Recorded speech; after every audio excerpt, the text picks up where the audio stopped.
Bueno, bienvenidos a Fuerte y al Medio. Este canal va a arrancar con una seguilla de 5 videos en los cuales se va a recalcar cómo fue el 2025 de los 5 grandes del fútbol argentino. Obviamente van a haber varios ítems a analizar los mismos, llámese mercado de pases, enero, junio, si hubo algún movimiento dirigencial, si hubo alguna remodelación de infraestructura o se planeó algo.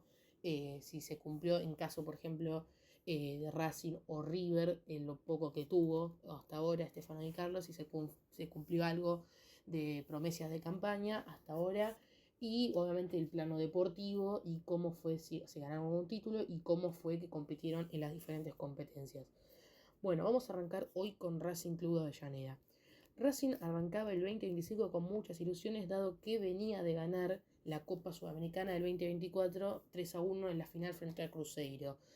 Llegaba con un plantel, en mi opinión, plagado de grandes jugadores de jerarquía para lo que es el fútbol argentino, y Milito, Diego Alberto Milito, Sebastián Saja y compañía, asumían como la dirigencia nueva de este club y tenían como función principal armar un Racing más competitivo todavía de cara a enfrentar la Copa Libertadores de América.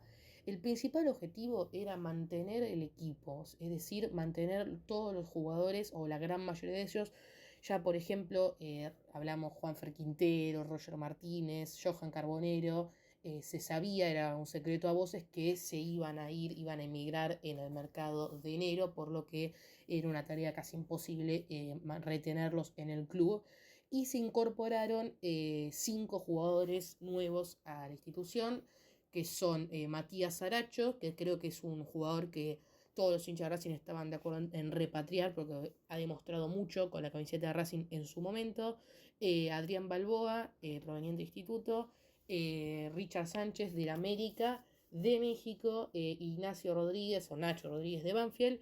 Y el Toto Fernández a préstamo de Peñarol. De estos 5, el que más se puede decir que rindió, si se quiere, es el Toto Fernández, porque Saracho se pasó en camilla casi todo el año. Balboa alternó entre malas y no jugar, básicamente. Lo mismo para Nacho Rodríguez y menos todavía para Richard Sánchez.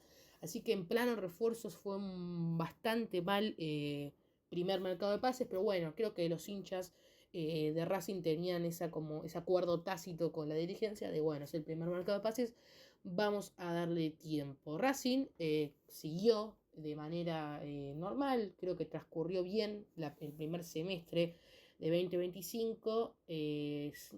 Con normal me refiero a que no sufrió una ausencia grave en el plantel. Sí, se veía un Racing muy parecido al del año pasado. Sí, ahí yo creo que llegó la gran deuda de Racing en el 2025 en el plano deportivo, que fue el torneo de apertura, tras quedar eliminado con Platense en octavos de final por 1-0 con gol de Orsini.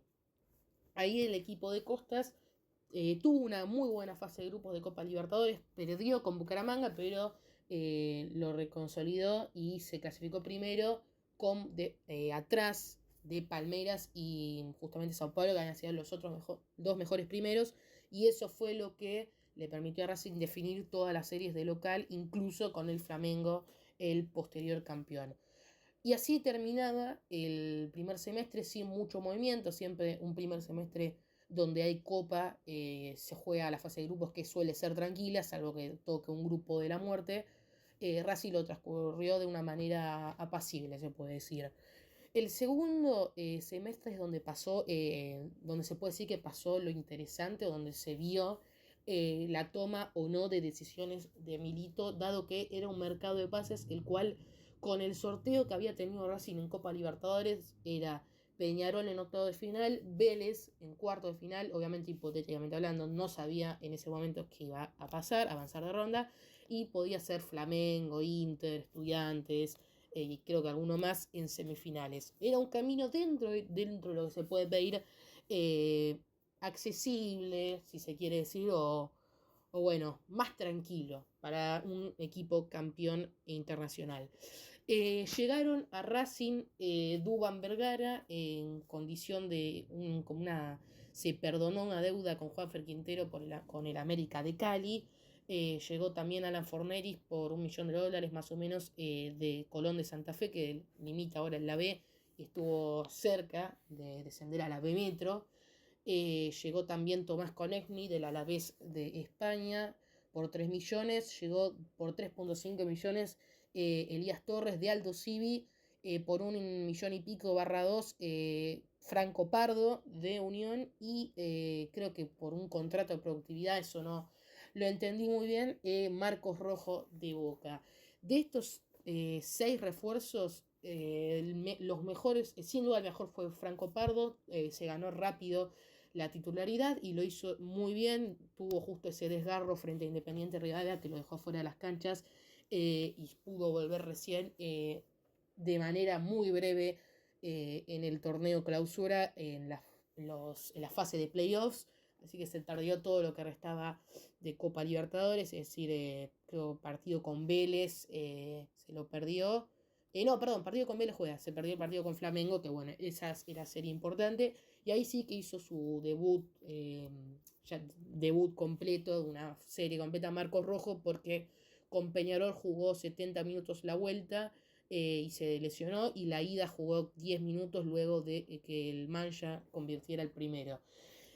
Marcos Rojo creo que alternó buenas y malas, pero fue dentro de todo, completo en esa serie frente al Flamengo. El resto, la verdad es que ha sido muy flojo.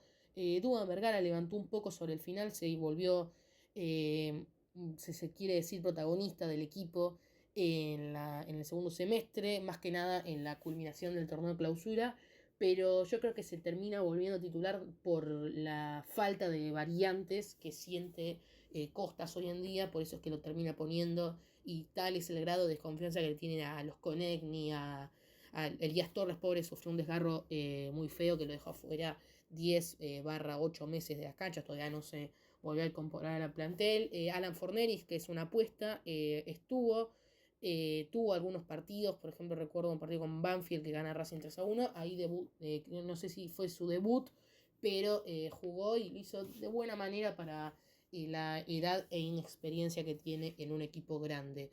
Los refuerzos fueron muy malos y lo que más dolió fue la salida de Maximiliano Salas al Club Atlético River Plate por $9 millones, que era la cláusula.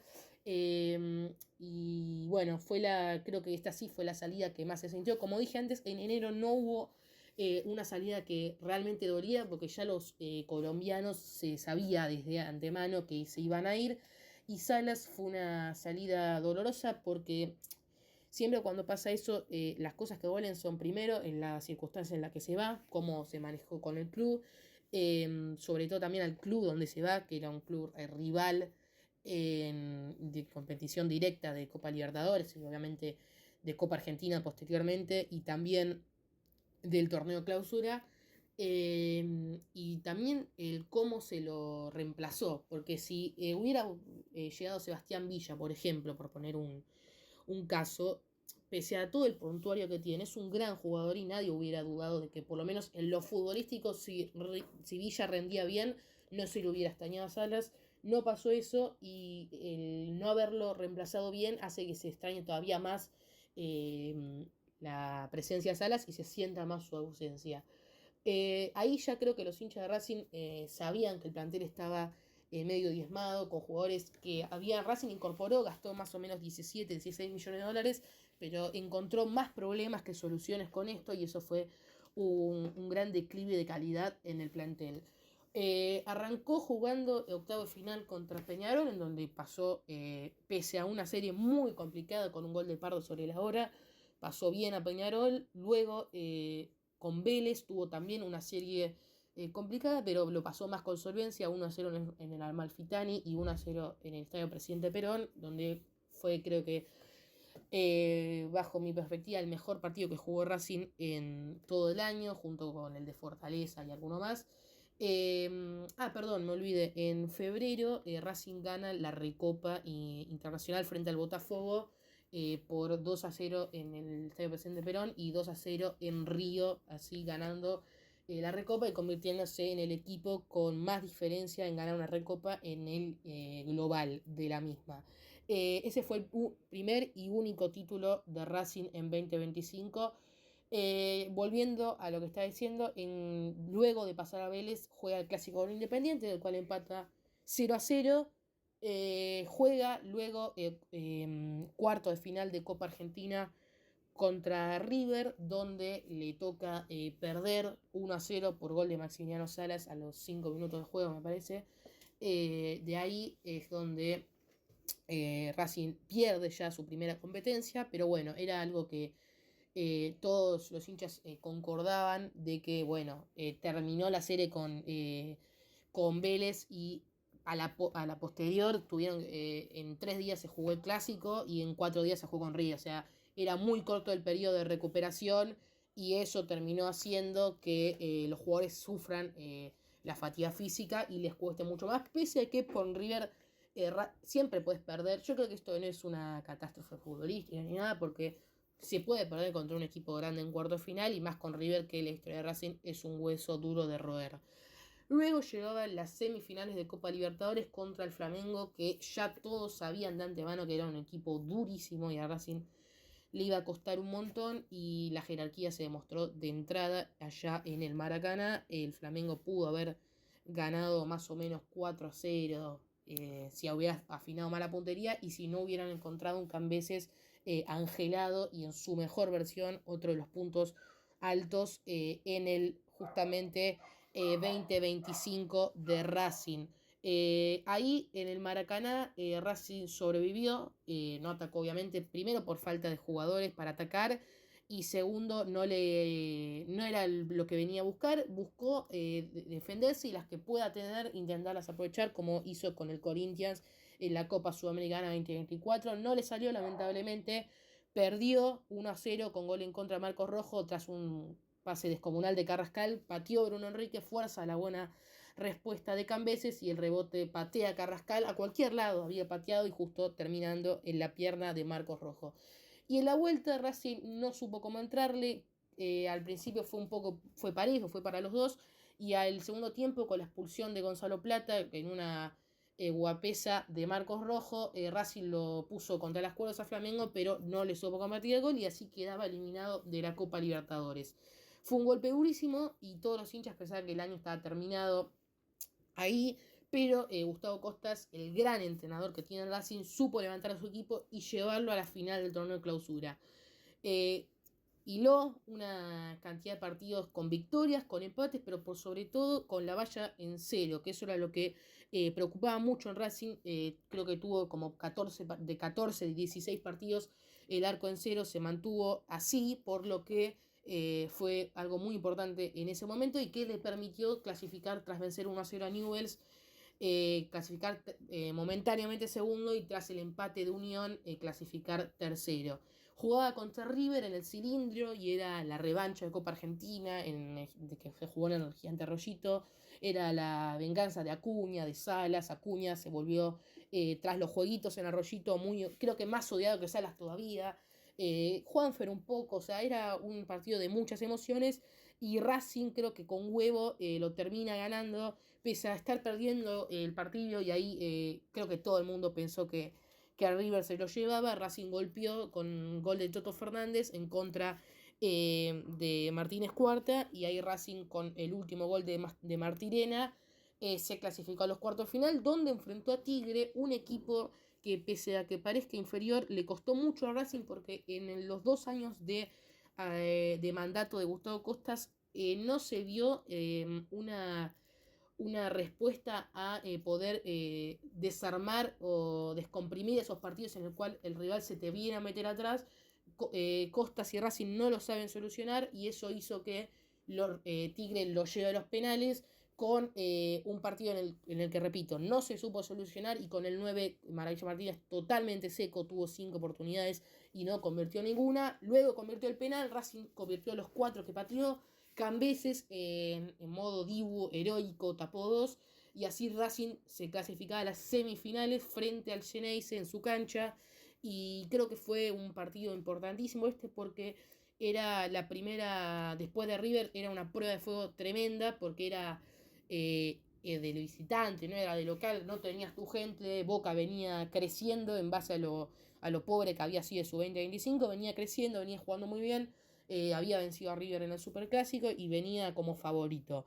Racing hizo un partido muy correcto, Boca me cuestan todavía recordar tiros al arco, jugadas claras de gol. Y Racing correcto, jugó muy bien, las que tuvo las aprovechó y esto hizo que se lleve el triunfo la Academia por 1-0 con gol de quién más, sino de Maravilla Martínez, que volvió al gol y eso fue algo importantísimo para Racing. Y creo que los hinchas sentían que con la vuelta de Sosa, porque había sido expulsado contra Tigre, Martirena lo mismo, Maravilla ya se había sacado la mufa de no poder convertir.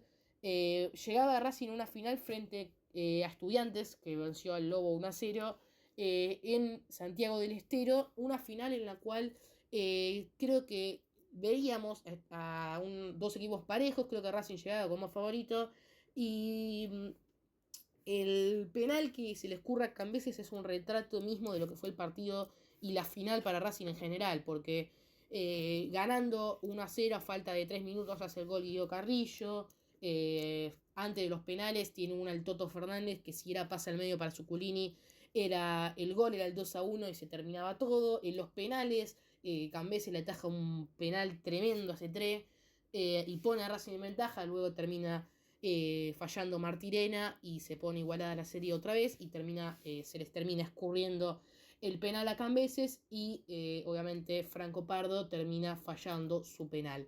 De esta manera Racing perdía la última competencia, que era el torneo en clausura, que era haberla ganado, le hubiera permitido tener 42 títulos y de esos 42 obviamente a la semana siguiente iba a jugar el trofeo de campeones frente a Platense y le habría eso a jugar creo que 3 títulos más, no sé, de los que hay ahora implementados y podría, en un escenario ideal, incluso haber alcanzado a Independiente en títulos, dado que el Rey de Copas cuenta con 45 y la Academia cuenta con 41 actualmente.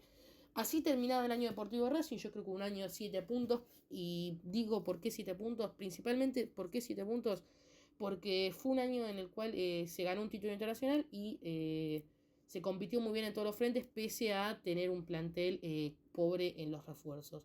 Y creo que esa es la gran deuda de Diego Milito de cara al 2026, que es afinar la puntería en los refuerzos. Por eso es que Milito, Saje y compañía tienen un 4 en este año. Así que fue un año de lo deportivo 7 puntos y de lo dirigencial 5. De lo dirigencial 5/4, pero más que nada me quedo con un 4 desde lo dirigencial. Así que bueno, este fue el video de Racing Club de Avellaneda, cómo fue su 2025. El próximo video será sobre River Plate, sobre el Millonario, cómo fue su 2025, cómo fueron las incorporaciones, si hubo alguna remodelación, cómo fue con su DT, con su nueva dirigencia. Y bueno, espero que hayan disfrutado el video. Muchas gracias por estar aquí.